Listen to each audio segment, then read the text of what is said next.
Requesting connection. Established. Encrypted. We're live. The show you've been asking for. Advice, technology, and community. Linux first, all others second. This is Ask Noah.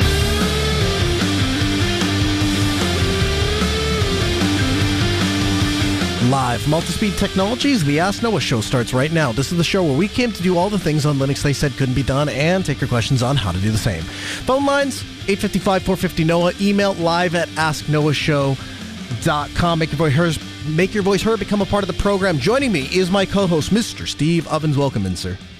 Good evening from a cold but beautiful South Dakota. It's going to get worse before it gets better, Steve.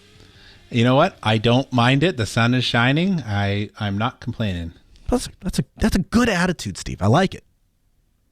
Well, the northern in me doesn't mind the cold, so I was out there working without a jacket today. Ooh. Yeah, I don't think I'd be doing that in North Dakota with 17 degrees right now, but it's supposed to warm up in the 60s for the rest of the week, so look forward to that. I can't complain. All right, let's jump into some feedback. Our first email comes in from Corey. Corey writes in and says, "Hi, Noah and Steve. I hope you're both doing well. I'll get right to my question. A year ago or so, I created a NAS with Open Media Vault on a Raspberry Pi as a cheap, energy-efficient way to access movies and TV shows on all my Kodi Raspberry Pis throughout the house. It works perfectly with virtually zero downtime, other than the occasional rebooting of the Pi or with Open Media Vault on it. I need a project, and I have a spare i3 computer. And since I'm familiar with Open Media Vault, I was going to play around with it some more. My friend and I are constantly sharing videos between us, and I was going to use this as a server, basically just as a taxi that he can upload and download from. I generally do not want a NAS outside of my LAN. This will just be for the taxi service, nothing else. Do you know the best way to go about getting this up and running securely? My second question, in the future, I'd like to build my own NAS with LVM just to be able to create swap and bad drives with ease.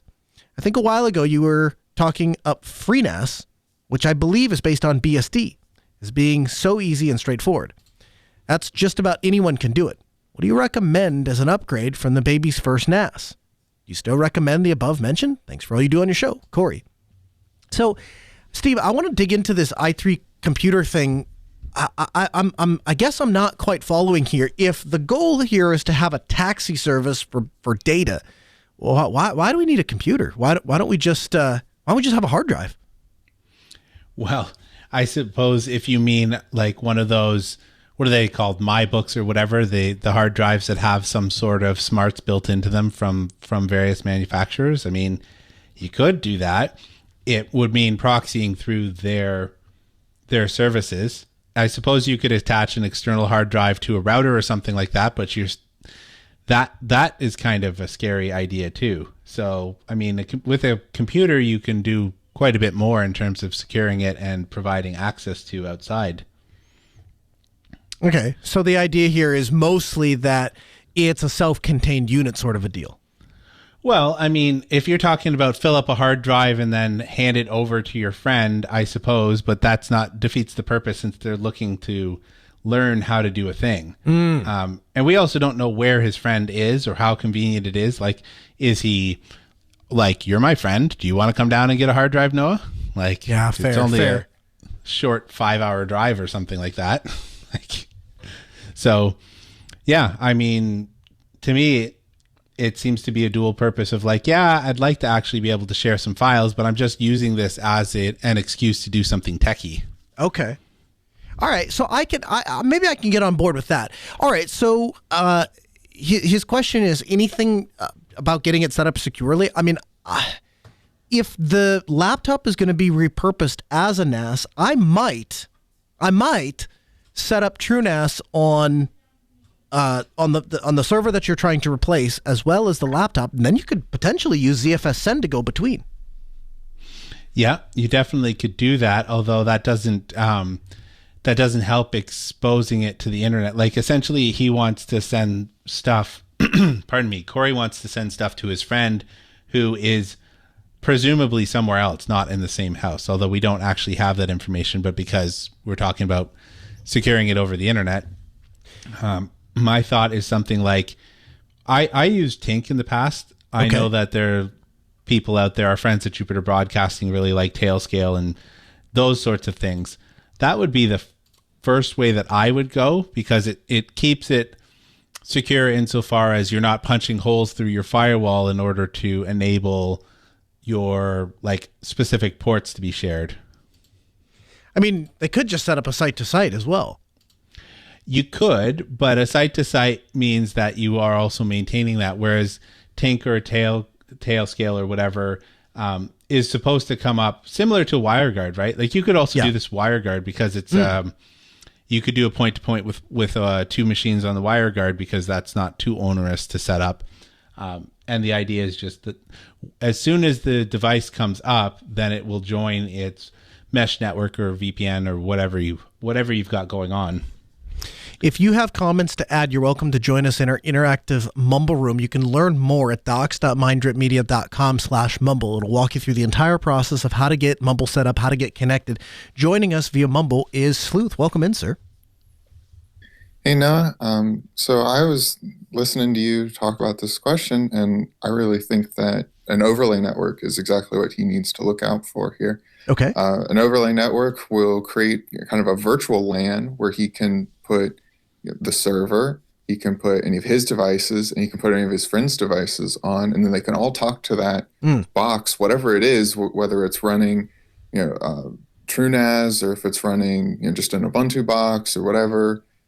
You can set up a file share on that, and it'll expose a port, and it'll be just like you normally would. It would just use a different IP range. So then that would make it a lot easier for him, regardless of what software he decides to go for on the box. Okay. I like that. Now, you need an overlay that would support the internet, though, right? Because we're talking about going outside of the LAN. So yeah, something like Tailscale or Nebula would work for this. If you don't want to use the hosted version of Tailscale, there's also something called Headscale, which is the management backend service for Tailscale, but it's open source and you can host it yourself. So that'll kind of act as your node to get everything connected, but then they'll talk directly to each other. The server is just to make the connection. And what would be, this is an honest question, having not used either Tailscale or Headscale, what would be kind of the difference or the advantage of doing that over something like Tink? I am not familiar with Tink, no. So Tink came around before. But let's not get too. I mean, there's a lot of different ways you could connect one site to another site. But the general idea here is we want to encrypt the data in transit. So whether you do that with OpenVPN as a site to site, whether you do that with Tink, whether you do that with Tailscale, whether you do that with WireGuard, it's the same concept. You want to create a secure tunnel from your side to the other side. And so depending on what those endpoints look like might factor into how you make that decision. So for example, if you know you're going to set it up one time and leave it, and you have VMs on one side, on either side, you might go the software route. If you are each using, DDWRT or pfSense or OpenSense, you could use OpenVPN and have a site-to-site tunnel. If you wanted something easy and simple and just want to set something up, that's where I would get to Tailscale or Headscale, something like that, where you just kind of follow a guide. But that's phase one. Then the other phase is, what do we actually use for the storage system, right? And so this is where we get into this repurposed i3 laptop. It doesn't, I suppose to a degree, it doesn't matter. Like you could put Open Media Vault on it, you could put TrueNAS on it, you just put Ubuntu on it and put ZFS. What I like about ZFS, though, and Steve, I'd be interested in your thoughts, is, again, ZFS Send, that ability to send and receive the entire data set, which is much faster in my experience than rsync, and has the opportunity to send that as an encrypted data stream or unencrypted. So that assumes that you have sort of equal amount of storage for the data set on both sides, which may or may not be the case, right? It didn't sound like he wanted to replicate things, but rather just to be able to be like, hey, you know what? I'll trade you my Spider-Man, the Amazing Spider-Man, and you give me Batman. And when we're done, we delete the files. So that's what the impression that I got, as opposed to trying to mirror off-site. I see. Okay. Yeah, that makes sense. So we're just storing them there relatively temporary. I mean, that so regardless, Corey's welcome to write back in, but... Go Go ahead, Sleuth. So regardless of what he chooses for the physical like file system, he could use something called SyncThing, which it's not as good as ZFS send because it is not block-based, it is file-based. However, he would be able to set that up on both ends and it do that. And he wouldn't even need a VPN for that because SyncThing actually has relay servers already, and they can make relay connections outbound without ports, no port forwarding at all, because it handles it just like Tailscale does with a relay node, and then it'll connect them together. And then I believe, so the traffic is not encrypted unless if he says he wants it to be encrypted, but that's on everything's encrypted in transit. That's just for on like a server, but you can actually tell it, I don't want to trust this device, I want it to be encrypted. You can do that with SyncThing as well. So that might be another thing to look out for, because then you can add more and more devices to that. You don't even need this dedicated box. You could just say, hey, I have a laptop. Linux Ninja in the chat room says, Tink and Tailscale do mostly the same thing, but Tink is more manual. We use Tink with a proxy to connect multiple sites together for unencrypted UDP traffic. Gives us a great way to protect UDP listening ports and encrypt the traffic. Zimboard or a NUC would accomplish the same thing, but would allow you to bypass needing AC input. SyncThing was what I was thinking of, but it eats bandwidth depending on the size of the files to transport. And he says, with all of these, no VPN or overlay network is required. It handles NAT busting. SyncThing has a mobile app as well. So yeah, that might be a real option to go through. I also understand, is it Bradley? I think is joining us or will join us. Hey, Bradley. Nope, we lost Bradley. All right. Yeah. Well, on my shoulder. There we go. Hey, hello. Hi there. Oh, hey. Sorry, this is first time using that. I figured it out. Can you hear me? I can. Okay, perfect. Yeah, I had a question for you. I have a WireGuard set up on pfSense and on my iPhone. I've also tried it on Mac, and I can connect to my local network, no problem, and see all my services. However, I have no DNS whatsoever, so I'm trying to route it through to my pfSense box because I do some ad blocking and stuff like that. Okay. However, when I connect from my phone through WireGuard, I get no DNS resolution whatsoever. I have to enter everything by IP address. And I don't know what's going on. I tried to put the DNS server as the IP of my pfSense box and allow all IPs on the config, and I can't seem to figure it out. Okay, Steve, you have any thoughts on what might be wrong with his WireGuard setup? Well, so WireGuard usually makes you choose a different IP stack that your pfSense may not be aware of, right? So like if your regular network is 192.168.1 dot whatever, when you're setting up the WireGuard, you usually have to tell it what IP range you're going to use for the WireGuard, which like most people use 10 dot something. Your pfSense is not going to know and or respond to something outside of its subnet unless you configure it to do so. Right? Because it doesn't have an interface on that subnet. It's not controlling it. It doesn't know about it. So thought number one is that unless you are allowing the DNS to route through the WireGuard host, the pfSense box is probably just not going to listen to it. That would be my first thought anyways. Sleuth in the chat room says, have him dig with an @ to set the DNS server and see what he gets back. Tiny asks, does the WireGuard peer have DNS setting configured? So those might all be things you might check into, Bradley, and maybe give that a shot and check it out. And if it doesn't work, then hop back and let us know. Again, 855-450-NOAH. It's 855-450-6624. The email, live@asknoahshow.com. So I feel like we didn't quite finish up Corey's feedback here. So he says, in the future, he'd like to build his own NAS with LVM, set up swap hard drives. I think a while ago you're talking about FreeNAS, which I believed is based on BSD, being so easy and straightforward. So here's the deal. What's appealing to me about, and it's now TrueNAS, that's the evolution of FreeNAS, is that underneath the hood, it's ZFS. And so it enables you to do a whole lot of enterprisey like things and keep your data safe. The advantage of TrueNAS over just installing the ZFS package on like Ubuntu, for example, is that you get a web UI. And so personally at home, when I did my latest upgrade, I put new drives in my server. I didn't bother setting up TrueNAS. It would have been unneeded overhead. So I just installed Ubuntu on a box. I threw ZFS on there. I threw some drives in there, created a share, had the whole thing up and running in maybe 5 minutes. Very simple to do. The problem is you have to be comfortable going into etsy/smb.conf and creating your share by hand.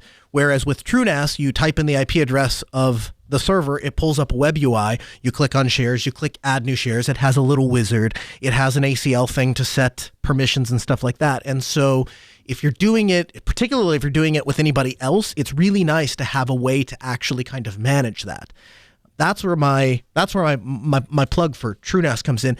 Steve, what do you use for a file server? Or maybe a better way to phrase that, what would you recommend for somebody who's looking to get into a file server? I like TrueNAS as a starting point for sure. It gives you a nice UI. I personally still roll like the default. Like I just have an install that does either Samba or NFS or both on top of ZFS in my NASs, and that's just the way that I like to do it. Mm-hmm. And that's just Ubuntu for the base? It is, because it's nice and easy with the ZFS kernel modules kind of baked in. Yeah, and there's an important point here. If you try to do this with RHEL or CentOS or Alma or Rocky, it requires a DKMS kernel to get ZFS working, which is far from ideal. So in the chat room, it looks like the chat room has decided what Bradley's problem is. It says, yes, the DNS config does need to add the VPN client subnet as allowed. I forgot about that. Gotcha. And there's a couple people saying they've seen this same problem. This would be a good time to point out that our chat room is available 24/7, 365. You can learn more at geeklab.ninja. You can join the chat for free. You can join #geeklab:/linuxdelta.com for Mini Matrix client, and filled with a few thousand people of really, really smart technical nerds who just love to talk about tech. And so if you want access to that, we'd invite you to join us in the chat room. Our second email comes in from Charlie. Charlie writes in and says, "G'day, everyone. I came across this. It might be interesting for the community." And he links to a blog on do-it-yourself digital correction with Linux. And then he also links to a cheap microphone. And so the backstory here, around 2009, I'd built a home theater personal computer setup. It involved a Linux PC running Xbox Media Center, XBMC, and some very basic home theater equipment, namely a surround sound system. XBMC, now Kodi, played DVDs, rips, DVDs, YouTube on top of Linux. The PC was connected to TV via HDMI. And so the idea was they had an opposite system that was installed by professionals with theater seating and a rack and a touchscreen and all of those kinds of things. And so essentially, he spent a lot of time digging through the digital signal processing and the room correction to try to get the exact right sound that he wanted. And at first, they had a lot of criticism for Linux and the audio subsystem, but after he dug into it, he found that it's actually really powerful, and there's a lot of really advanced things that you can do with things like ULSA. And so I won't ruin the article for you. We'll have it linked for you in podcast.asknoahshow.com. It's quite lengthy, but this is a really great idea and a really great road to go down if you're the kind of person that really cares about really dialing in your audio, or if you have a home theater system. This might be a really great way to do that. And one of the things I like in particular is Charlie includes a link to an Amazon microphone, so you can purchase one off of Amazon to get this up and running. And looks like it's not terribly expensive. Looks like it's $23, $24. So plugs into your phone or plugs into your laptop, and could be a really easy way to get this off the ground. So we'll have links for you in the show notes if you want to read. Would be highly recommend you check it out. Tiny joins us from the Interactive Mumble Room. Hey, Tiny, welcome into the program. Hey Noah, I wanted to ask a quick question about different email hosts. Shoot. So right now I'm self-hosting my own mail server on MailCow, and I'm going through all the headaches people commonly described, and I'm wondering what would be the benefits of using a privacy-focused email host like Proton Mail or Start Email, or using something more generic like Fast Email or Fast Mail. Yeah, that's a really great question. So I would start by saying that if you're exchanging emails with somebody else who isn't using a email service and or an email client that supports encryption, doesn't do you a whole lot of good at all, right? Like if you sign up for Proton Mail and you send something to somebody who's on, Office 365, well, Microsoft has a copy of that message, so you've not really done much in the way of security. I would say that it's nice from a standpoint that if anybody ever targets you specifically and says, like, I want to get access to your emails, or they come after you with a warrant, that is where Proton Mail is going to offer you some protection, because they'd have to find all of the people that you sent or received emails from, and they'd have to go get that side of the copy. They won't be able to get it from you. And then, of course, if you do have people that sign up for Proton Mail, they would be able, then the message is encrypted, and they're not going to get it from either side. I will tell you myself, and I'll let Steve answer too, I use Proton Mail primarily, not because I think it's a fantastic experience and offers me, all this privacy stuff. It's just, I live in a world, I need email. I want to support a company who values my privacy. Andy Yen and Proton have done a fantastic job of exemplifying good stewardship in security and privacy and open source and supporting Linux and being available. He comes on this program and he's very open and honest about what they can do, what they can't do. So I want to throw my money in his direction, and I want to support the people that are doing that kind of work. Steve, I know you're a Proton Mail user. Why do you continue to pay for Proton Mail, and what kind of privacy do you aim to get out of it? Yeah, I went through this exercise a couple of years ago before COVID hit, and I ultimately walked away working with Proton Mail because I liked the story around it. I found them trustworthy, at least as far as I could determine. And at the end of the day, they always say vote with your wallet. I'm looking at what the stated goals of the places are, and Proton Mail has a track record of at least attempting to do the right thing when it comes to privacy. And if you look at it like, well, I could save a couple of bucks by going with Fastmail, and that's your concern, that's your choice. But if we don't stand up and back the people that are holding similar values, that's showing that we actually there's not a market for that, and it will go away. So at the end of the day, it was a couple of choices. Like, my wife and I each have our own mail domains and stuff like that, because I used to self-host the email years and years. And the only reason that I moved away was because I didn't mind the little headaches for my own email, which I'd largely gotten ironed out. But my wife went with a new TLD. So her TLD would get rejected just as it's .shoes.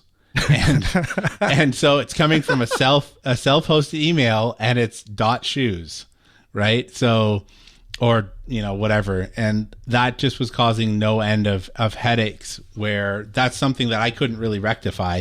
So coming from a domain that's at least respected worldwide for being an actual email server, that made my life easier for her, as opposed to trying to figure out, hey, my emails are bouncing, or someone said they didn't get my email, which is more likely with the report, and trying to troll through that. I haven't got one of those comments since we moved to Proton Mail. Do you find it obnoxious that places ban entire domains before they've suffered any abuse or problems from said domain just because it ends in .shoes? Or I actually had an employee had the same problem. He registered a domain, and he registered the domain with a random string of, it's like FGYXPY, just a random string of letters. And the idea was precisely to be, it didn't mean anything. It wasn't Googleable. It wasn't anything. And he has problems all the time. Places won't accept it. They take one look at it and say, yeah, I'm not accepting that. It's eased off the last year or two for sure, but the regular forms would just be like, And we need that's not an email address, doesn't end in .com, because their stupid regex is just looking for .com. Mm-hmm. So yeah, I think we went a little far afield from the original question, but does that ultimately does that help you, Tiny? Follow-up question. How's your experience using the Proton Mail bridge? The thing I'm apprehensive about is wife factor, so it's something else that one of us has to set up on her PC, and I'm lazy and don't want to have that. Like, I don't want to change mobile email clients, and it doesn't look like it supports Android. I would tell you it's okay. It's not great. It's okay. It works. It certainly does. But I ran into some. That's a complicated question. So to start, I'm running it on KDE, and KDE has its own set of problems that really probably don't apply anywhere else, but it requires the GNOME keyring manager in order to run the Proton bridge. So the first problem I ran into was I tried to set it up, and it wouldn't allow me to store the credentials because it didn't have the GNOME keyring installed. So I had to install the GNOME keyring, which of course means every time I reboot the computer, then it's prompting me for a separate password just for GNOME keyring so that can unlock. And then the bridge has to run as a piece of software that runs down in the tray, which is, fine, whatever, I guess. But now that's one more thing that has to be running. And then the other thing that I'm just not crazy about is, so it runs a little local IMAP server that Thunderbird connects to. And in theory, the local firewall on the laptop should prevent anybody from getting in from the outside. But there's just something weird about having services run on my laptop all the time. It's just, I would prefer that I didn't have to do that. I would prefer that there was a way that only when I opened Thunderbird, it would run the bridge and go out and do all of its magic or something like that. And I get it. If you want encryption, you have to have some sort of way to take encryption and turn it into unencryption. So there's that. I would add, as you're thinking about this discussion, Tiny, I would implore you in the strongest possible way to consider Fastmail is great if you're trying to get away from something like G Suite and you're looking for something that's more cost effective, but it's going into a business. When you start looking at privacy, Fastmail is run by Australia, I think. And so they're part of the Five Eyes network. I don't know that I would put a whole lot of faith in security of Fastmail. I think they're fine in the way of they won't sell your information. I don't know that I would put it past them to give it up to a government that comes asking for it. So take that for what it's worth. I'm assuming that whatever three-letter agency, for whatever weird reason, wants my email, the provider is going to comply with them. Like, I don't view email as secure, and I would either set up a separate channel or something else to send sensitive information. But it sounds like it's a trade-off between, like, ease of use versus tinfoil. Yeah, that's on it. Fastmail, I would tell you, if you're looking for ease of use, Fastmail, I would tell you, is a drop-in mail server. Like you go into Thunderbird, you open it up, you type in your name, you type in your email, you click next, you wait a second, it goes and figures out all of the server details and asks you for your password. When it asks you for your password, you don't put in your account password, you log into the Fastmail web UI, you generate an app password specifically for that particular client, and then you log in using that one password.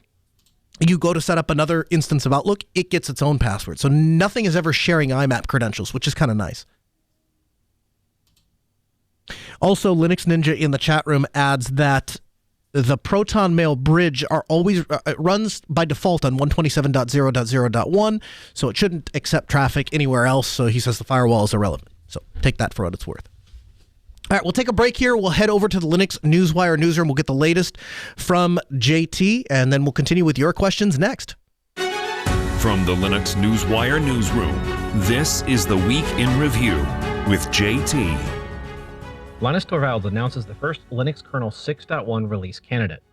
The 6.1 kernel will include Rust modules, fixes for Wi-Fi CVEs, PowerPC improvements with kfence, syscall wrappers, and execute-only memory, as well as secure erase support for VirtIO. In other kernel news, the 37-year-old Amiga platform gets an update to the Linux kernel. VirtualBox 7.0 has been released with Linux Secure Boot support and a new interface. Ardour 7.0 has been released LibreOffice has released version 7.4.2 with 80 bug fixes.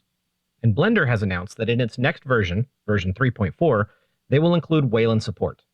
KDE Plasma 5.26 is out, and Tails 5.5 has been released. However, the devs have announced that recently announced kernel vulnerabilities will prompt another update soon. EuroLinux is a new Linux desktop distribution built upon Red Hat Enterprise Linux that promises 10-year support. Juno has announced a new Linux tablet available for pre-order. The global Linux operating system market was valued at $5.33 billion in 2021. A new report has been released that states that it is projected to grow to $6.27 billion in 2022 and to around $22 billion by 2029. CISA, the Cybersecurity and Infrastructure Security Agency, has released Redeye, an interactive open-source analytic toolkit to visualize and report Red Team command and control activities. Thank you, JT. You'll hear his newscast at the bottom of the show. We try to get that in every week. Gives you a nice, concise look at what went on throughout the week. Our third email comes in from Dustin. Dustin writes back in and says, "Hey, Noah and Steve, I called in on episode 305 to ask about a bill pay issue after my church switched internet providers. A big thanks to the community who took the time to try to help me solve my problem. And also a huge thanks to both you and Steve for having some awesome show that day that allows the community to interact and help with each other. I have some good news and I have some bad news. Good news first. The bill pay started working for my wife about 3 days after I called the show. The bad news is I still have no idea why it started working. Me and the wife had worked through the troubleshooting steps that we had discussed on the show. We had a game plan, and before we could get to testing, it just started working. I'd love to call the bank and find out what changed, but I think it would be a giant waste of time. Nothing changed on the network end for my church, and my assumption is that any unknown provider is blacklisted and just took the bank a while to get it all figured out with the bill pay company. Also, on episode 305, Jason called in and asked about streaming providers for churches. I stream with an ATEM Mini and OBS. Started out streaming to Facebook, and that was okay. It just seemed like I was always chasing some issue with Facebook, like my stream key or interface changes or whatever. Just always something to tweak. I recently switched to YouTube, and my gosh, a breath of fresh air. It just works. All I do is update the relevant info each week, press the live button. My stream key has stayed the same, no more chasing random things, and I still post the link on Facebook each week to keep that audience in the loop. Thanks, Dustin. So the only follow-up I would have to that, Steve, is YouTube is great until it isn't, right? It works until it doesn't. As long as you aren't saying anything that they find objectionable or, pull-down worthy, you'll be fine. The second that they decide they don't want you on their platform, that's when you're going to run into a problem. I think that's the same with any platform, though. I know that Google or YouTube has some particular, let's say, past about that. I'm not sure how much that applies to church services, just because lots of church services stream to YouTube. So, I mean, maybe. Yeah, my thought is if you're using a service like Resi or Scale Engine, those are services that you're putting on your site. So like, let's just say Alan Jude gets up on a high horse and decides in his Canadian way that he isn't going to support your silly stream. Then he pulls down his service and says, I kick you off. Well, that's fine because you went to mydomain.com/stream. Now I just take another provider and I re-embed my thing, or I just set up Nginx, and now I'm back in business. So I feel like when you're on YouTube, you're relying on that platform as a landing place for your people. When you can take control of at least that landing place, then you can swap the pieces out underneath, behind the scenes, in the kitchen, without the people sitting at the dining table getting affected. I mean, I'm always in favor of doing that, but that level of setup is a significant amount of more care and feeding in the long run, right? So yeah. If you're going to make it flexible, then that usually means that you have to have a lot more forethought and some technical understanding of how things are working. Very true. Linux Ninja says when he used to work and support churches, he used a company called streamingfaith.com. So we'll have a link to all of that in the show notes. You can find those at podcast.asknoahshow.com. Our fourth email comes in from Elise. Elise writes in and says, Hi guys, new listener to your show. I'm looking to start my own law office in the next year or so, and I wanted to get your ideas as to any technical things I should be considering. I know you're not cloud guys, but what cost-effective way can I build my office and keep me from being a part-time IT role?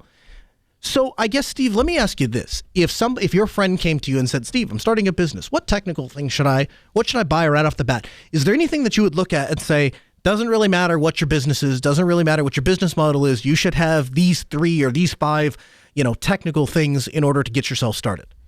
I mean, if you're a law firm, I imagine that you want to, at a minimum, have a file server that is easily accessible. Yeah. A printer that is probably heavy duty. I have no idea, but I imagine you need some pretty heavy duty cycles on a decent printer. So that's not going to be cheap. And I would definitely go with a laser printer for sure. I don't know. That's color. Good. I don't know if a color laser printer is necessarily warranted. Maybe it is, but yeah, I would start off with those 2 things, and maybe an IP phone. I guess it depends on how much long distance you're doing. Mm-hmm. That's excellent advice. So I'll dovetail onto that a little bit. File server, completely agree with that. I would say, I've said this before on the show, I think if you're getting into any sort of tech thing, file servers are a great place to start because almost everything else you do is going to either generate or rely on data. And so having a solid landing place for your data to live and grow from is a good first step. I might also look at what you're going to do network-wise. What are you going to put in there? Are you going to take the modem router combo that comes from your ISP? Are you going to buy one? If you're going to buy one, what are you looking at? If, she specifically mentions cost-effective, okay? And so I'm looking at this with kind of my budget glass on. I'm the king of cost-effective. Here has been my latest love for pfSense and or firewalls, and that is Sophos.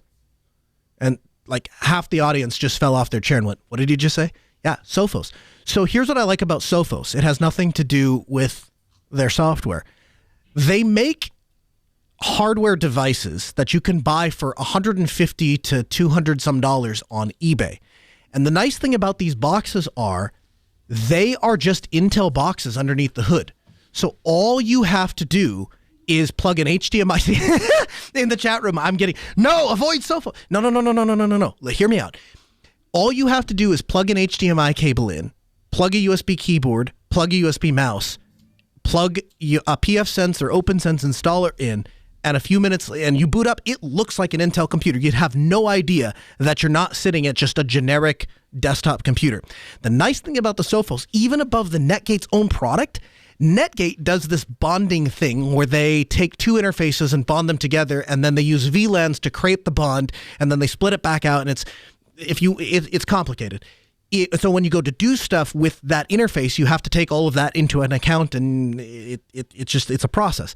The Sophos, you install pfSense, you go through, you log into it the first time, it says, tell me what the interfaces are. This is the WAN interface, this is the LAN interface, Bob's your uncle, you've got a blazing fast router for a couple $100. And oh, by the way, unlike the little rubber band kit that Netgate sells with their 1100, this has proper rack mount ears that you can plug in. So if you're looking for a budget friendly way to get into some equipment you're going to need, highly recommend you check out Sophos. Then for Steve's comment on the heavy-duty copier printer, completely agree with that. I would also add that there is, in law offices, typically what they will do is they will track and charge every time somebody prints or copies a piece of paper. And so if you get something in for a client and you go to copy that for the client, you will bill them, however many cents per page. And so having a copier that has the ability to track that, when you click on when the print dialog pops up, it will ask you to enter a code, and you can enter your client code in there, and then it will add that job and how many pages of whatever it was to that particular client, so you can print an audit report at the very end, and the printer will tell you, hey, this client copied this many pages, printed that many pages, scanned this many pages, so on and so forth. Those can be really useful things for a law office. And then, of course, IP phones, we're going to recommend you head over to our friends at Vox Telesys. They do a great job. They'll help you get the phones. They'll host the phone system for you for just $30 a month and a penny per minute. And so you can get the phone line itself for like $1 something a month, and they'll take care of everything for you. When you have problems, they have human beings that answer the phone and will walk you through the problem. All of them are technical nerds to the max, and they will nerd out with you anytime you need some help. Steve, your thoughts? So I was contemplating the idea of like cost effectiveness while keeping them from basically taking on an IT role. And so I don't think those two things necessarily intertwine very well when you're talking about any kind of self-hosting. Yep. If you're not self-hosting, then you are literally at the behest of someone else. Like if you're doing like, I don't know, Google or OneDrive or whatever. But when you were talking about the Sophos thing, I probably would actually lean towards, there's a company called Protectly. Yeah. I use them myself. They're a little bit more expensive than like buying your own box or whatever, but they essentially will ship you something with your router operating system pre-installed. And you can do things like ask for core boot. So like my machine out there has core boot instead of a regular BIOS. Okay. And so you can do those kind of requests, but they just shipped it to me and I basically plugged it in and like, hey, look, it's good. And the one time that I did need to talk to them, I got a hold of them immediately. So I have no complaints about having to talk with them. And so if you're like, oh, I don't really want to install a router operating system, I just want it to work. Like, yes, well, they'll drop it in and they'll QA it for you, and they support so far as like, I mean, I don't know how much software support they do other than like they ship it to you and they kind of guarantee that it's going to work. But aside from that, I'm not exactly sure how much they'll help. Like I was dealing with some issue that looked like it was going to be hardware related. And so they were all in digging in with pfSense with me, and I was quite happy with them. I'm not sure how well that would go if you're like, hey, I'm running pfSense and can you help me do blah?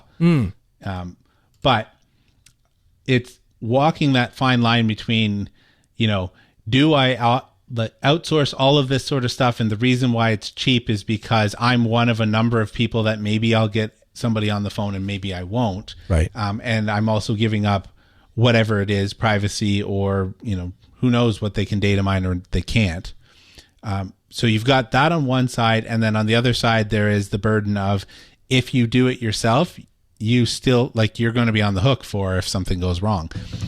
And just on a quick note, people do lose data from the big vendors and they are not responsible. Yeah. Right. Yes. So that's a thing that gets forgotten a lot. I've had clients that have lost data from, I'm not going to name, but cloud provider X. And they're just like, sorry, that's in our terms of service. Like we do our best, but too bad. So I guess without naming names of this is who lost data, this is what happened, I will tell you that one of the providers we work with offers data protection for Office 365. And when I sit down with clients and explain to them that they have data protection for Office 365 and they go, but it's backed up to the cloud. No, that can't possibly get lost. Well, actually, and that does. It absolutely happens. None of these things are perfect. And so, you have to kind of decide where you want your responsibility to start and end. I would also encourage you to do this. I don't think it necessarily has to be a black and white thing, right? I don't think it necessarily has to be I'm the IT person and I have to do it all myself, or I have to completely hand the keys to the kingdom over to somebody else. There are absolutely IT providers out there that will work with you, that will come alongside you, and they will help you manage your network. So, if you sit down with an IT company and in your area and say, hey, I want to schedule a meeting, I want you to come over, and you tell them, here's what I want to do, here's kind of what I'm thinking I want set up, and here's kind of how I want to do it. I want you to communicate back to me anytime you do something. I want to be involved in the documentation because I want to know what was changed and when it was changed, and I want to maintain those things, and I want to stay in the driver's seat of my practice.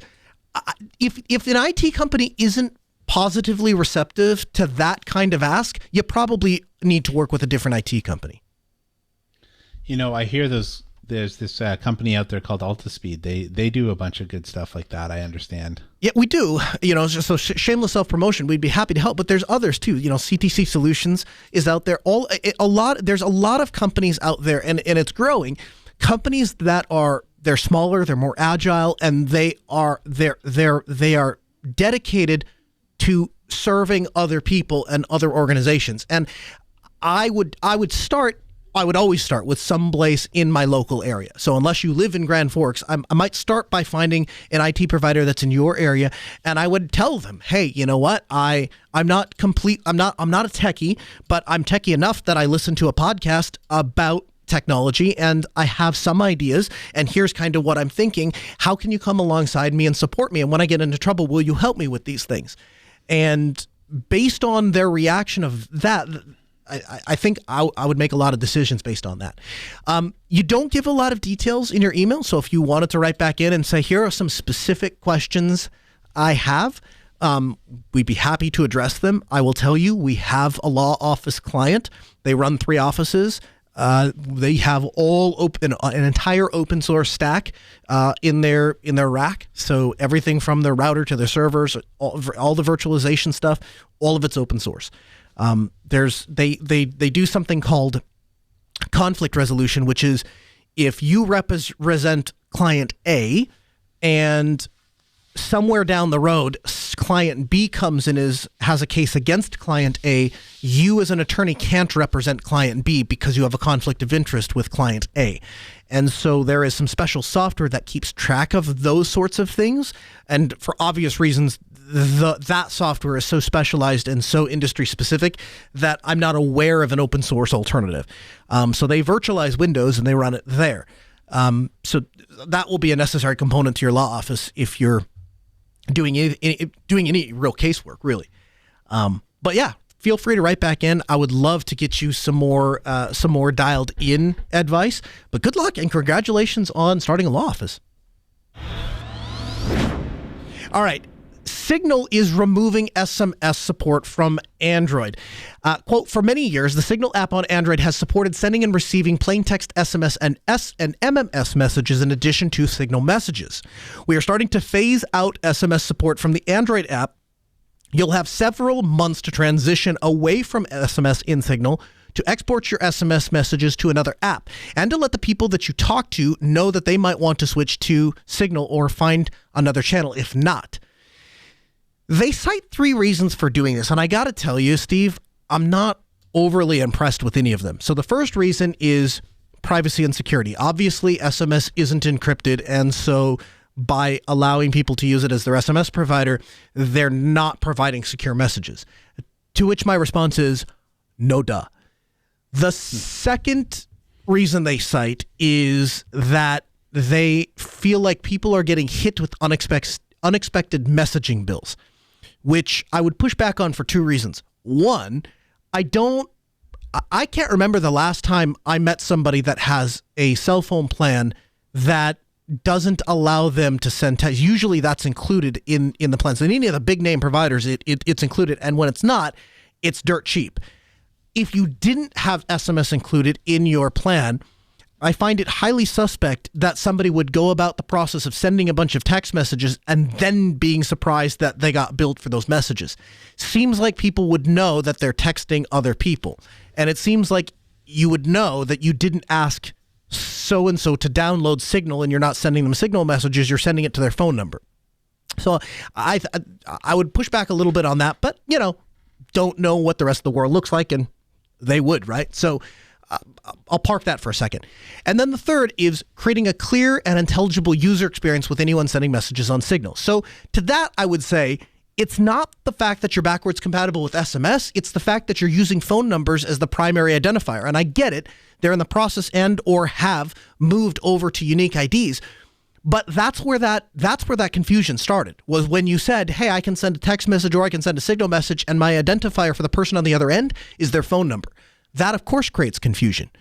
And in the world that we live in today, SMS is very much the lowest common denominator. There are plenty of organizations and plenty of circles that all but expect you to participate in SMS. And I have plenty of clients that come up and say, I'll send you a text. Just send me a text and I'll do that. Can you text it to me? Can you send me that picture over text? It is the way that the rest of the world chooses to communicate. If you have a better way, if you have a different way, you're welcome to do those things, but you have to get everybody else on board. And until we've done that, doesn't seem like that this makes a lot of sense. And overall, this is my problem with Signal. It's the fact that it's Moxie's baby. If he thinks it's a good idea, if Signal thinks it's a good idea, then that's the direction we're going to go. And if you don't like that direction, you can go pound sand. And so I look at that and I go, this is the problem with having a messaging platform that's controlled by one company. And then I come back to decentralization. If I have my Matrix system, I've got a bridge, I've got a JMP chat account, so I have an SMS number. You can send me a text message and it shows up on my Matrix instance. And if tomorrow JMP.chat goes away, I will find somebody else who delivers SMS messages and exposes them over an API. And then I will deliver those messages to Matrix. And if tomorrow my Matrix server goes away, I'll set up another Matrix server.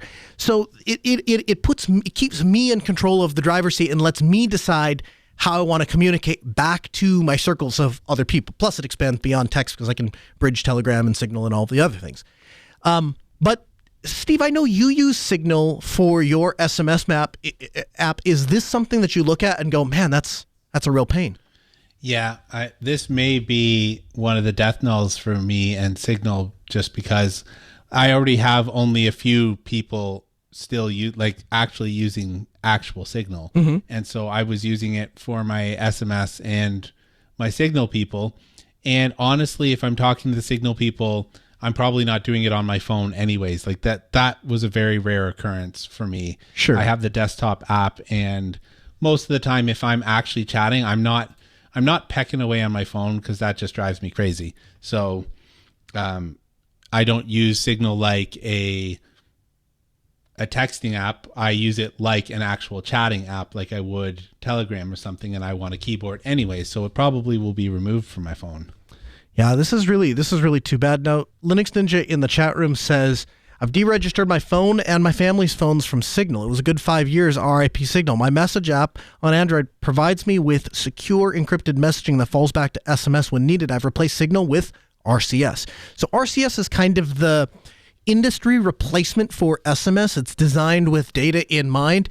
I will tell you, I played with it a little bit early on, and maybe it's gotten better since then, but it was a pretty abysmal disaster for me when I played with RCS. I was not impressed with it at all.